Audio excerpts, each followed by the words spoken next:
До Ужгорода приїхала виставка, знакова виставка, я вважаю, яка дуже важлива для нас і дуже важлива не тільки для українського народу, але й для білоруського народу, тому що ця виставка присвячена героям-білорусам, які загинули, захищаючи Україну від російського агресора, і які продовжують боротьбу з російським агресором, і які покажуть, що справжня Білорусь, вона все ж таки хоче бути вільною, хоче бути суверенною і вийти з-під того російського впливу, під яким вона тепер знаходиться. Я не буду довго говорити, тому що краще за мене справді пан Олексій розкаже, який керівник загальноукраїнської громадської організації Білоруська спільнота України. Хочу тільки сказати, що ця виставка сьогодні ювілейна, це 25-та локація цієї виставки в Україні, і це знаково, тому що вона охопила практично вже всю країну і тепер буде показана на Закарпатті. Пане Олексій, вам слово. Доброго дня.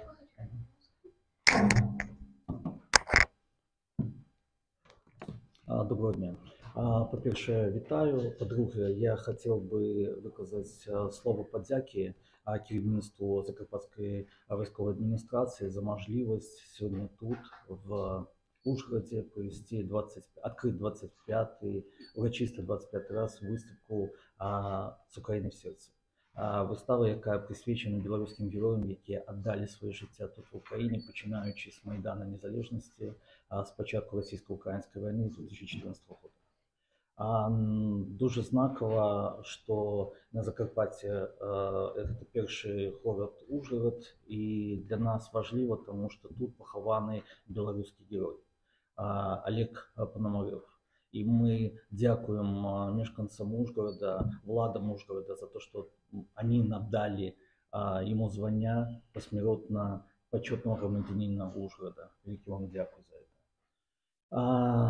Так само я, наверное, хотел бы трішки, знаете, еще начать. У нас есть видеоролик невеличкий. Мы его смонтовали с семьями загиблых героев, наложили на песню народного героя Украины Олеся Черкашина. Тобто в этом видеоролике белорусы еще, когда они были живые, они розповідали, чому саме вони приїхали в Україну, чому саме тут вони віддають своє життя. Так само я хотел бы добавить, что сегодня на той выставке, яка сьогодні буде тут урочисто відкрита в Ужгороді, посмертно двоим белорусам надали звання Героїв України. 4 белоруса отримали звання Народного Героя України. Именами 6 белорусов переименованы улицы в Украине. Одна из них в Буче, в городе-герой Буче. И что дуже важливо, одна улица не переименована, а новая улица будет названа в гонор белорусского героя. И если можно распочнем тогда с видеоролика.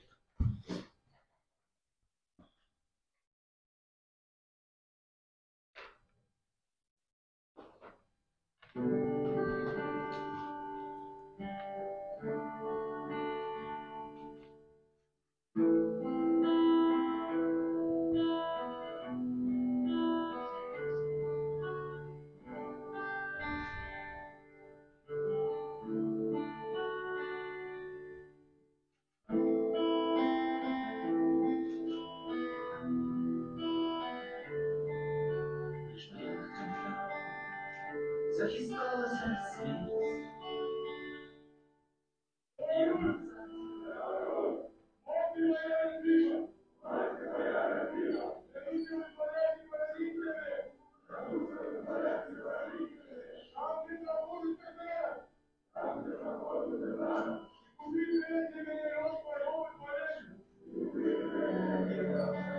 Никто ж не боится, и никто не дрожит.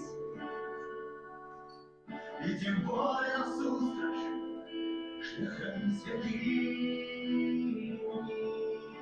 назначено жить нам, так будем же жить. Готовы на муки за счастье родин. И хоть тень погрозы снуются в бары, выходим бегают подковами кони. Я с вами, милый, возьми возьми ж сябры, сябры з-пад адной каханой пагоны. Я з вами ад хвілі, возьми ж сябры, сябры з-пад адной каханой пагоны. И никто ж не боится, и никто не дрожит, и тем более насустрач шляхами святыми.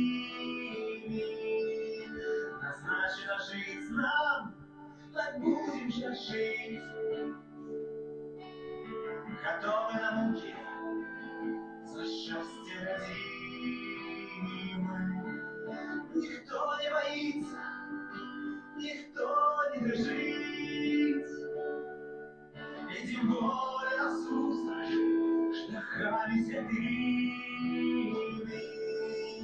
Назначена жизнь, так будем же жить, готовы на муки за счастье родимым.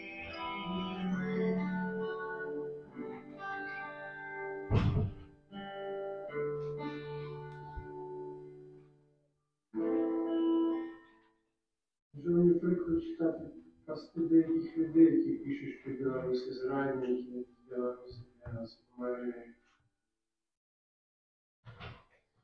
Але ми не померли, а тут ми на захисті.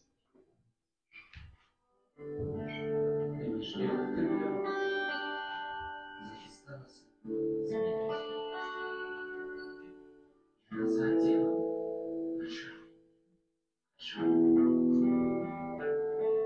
Украина приехала воевать с Россией за свободу украинцев, попутно научиться воевать, чтобы применить данные навыки в обороне Беларуси. не боится, и никто не дрожит, и тем более насустрач шляхами святыми. Назначена жизнь нам, так будем же жить, готовы на муки за счастье родимым. Никто не боится, и никто не дрожит, и тем более насустрач шляхами святыми. Назначена жизнь нам, так будем же жить, готовы на муки за счастье родимым. Я думаю, мой самый сложный бой еще ждет меня. Самый сложный бой это тот, с которым я умру.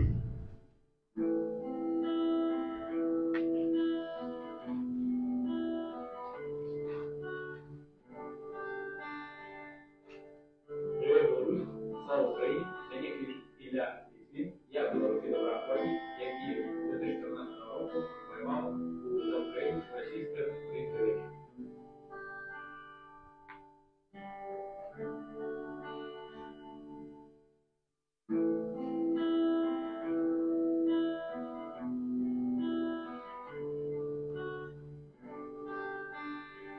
Привет, друг. Передайте нашим, что выиграл наш.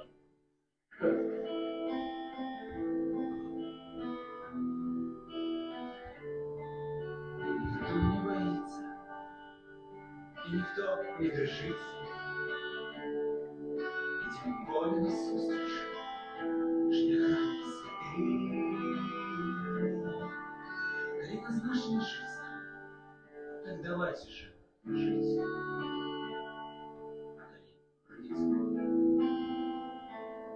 За счастье родимым.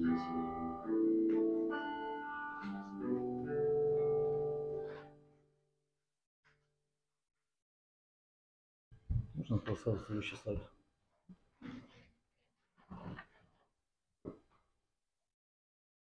В этом ролике дети — это Василя Сябров Парфенкова.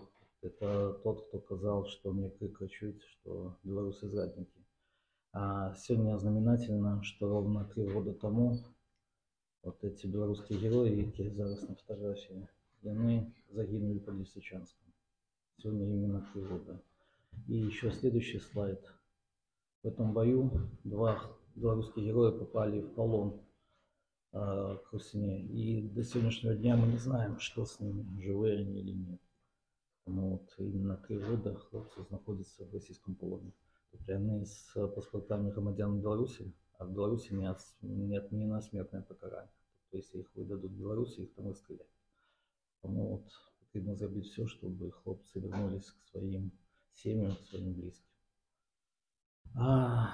Еще что я хотел бы додать. Белорусы, то есть эта выставка не только про белорусов, які отдали свое життя за нашу и вашу свободу, а також про тех белорусов, які протягують боротьбу супроти російських окупантів.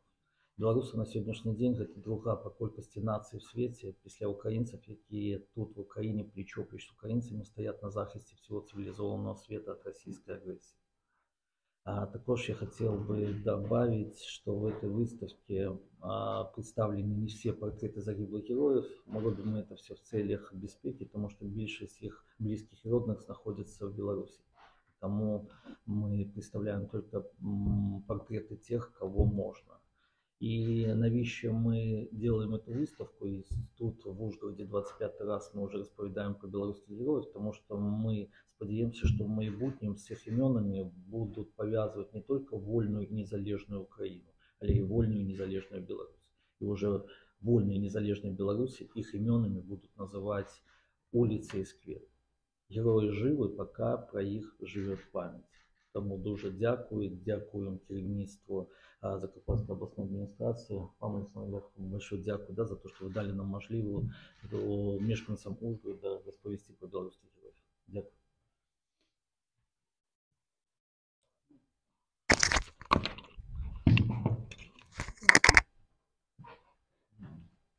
Вітаю всіх.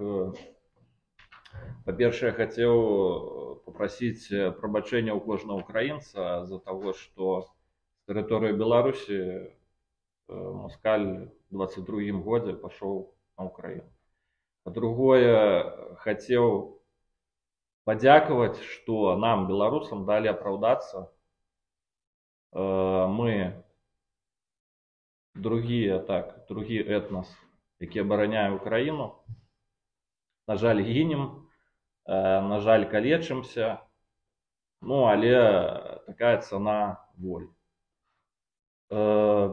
Так само, які інтереси у нас, гэта прагматычныя інтарэсы навучыцца ваяваць, каб у будучым гэтыя навыкі, як было сказано, прыгадзілись нам у абароне Украіны. Ну, неяк так, що яшчэ сказаць. Про свій бойовий шлях, можливо, коли ви долучилися, на яких напрямках? Большасць беларусаў воюе ў горы, і поэтому якія напрамкі ад Чарнігава да Херсона. Калі долучились, вялікая частка беларусаў долучилась у самом пачатку войны.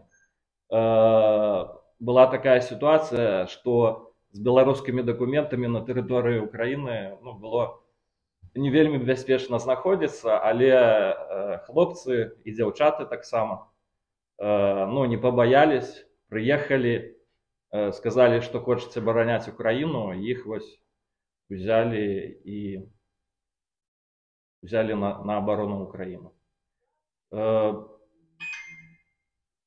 Напрыклад, мое подразделение, оно было на ўсіх гарачых напрамках. Усё, што ў навінах, там, хутчэй за ўсё, знаходзімся мы. Аўдзеевка, Арэхаўскі напрамак, Херсонскі напрамак, Ваўчанск, Сумы. Ну, мы там усюды былі, так.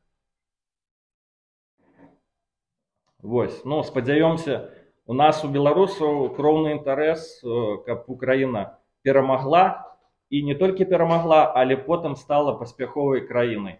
Таму што Украіна гэта будзе як прыклад, што можна даць адпор маскалю, нармальна жыць і развівацца, і гэта як прыклад для нас, беларусаў, що ну, не такий страшний чорт, як його малюють. Що можна з ним змагатися і ну, нормально потім жити. Так, це вельми складаний шлях, тому що і ви, і ми, білоруси, були вельми довго під окупацією. У нас окупація вже 250 років, але ну, як москаль не старається, все ж таки ми є. Ну, будемо сподіватися, що як мага хутчей ми визволимося з-під окупації гэтай. Дякую.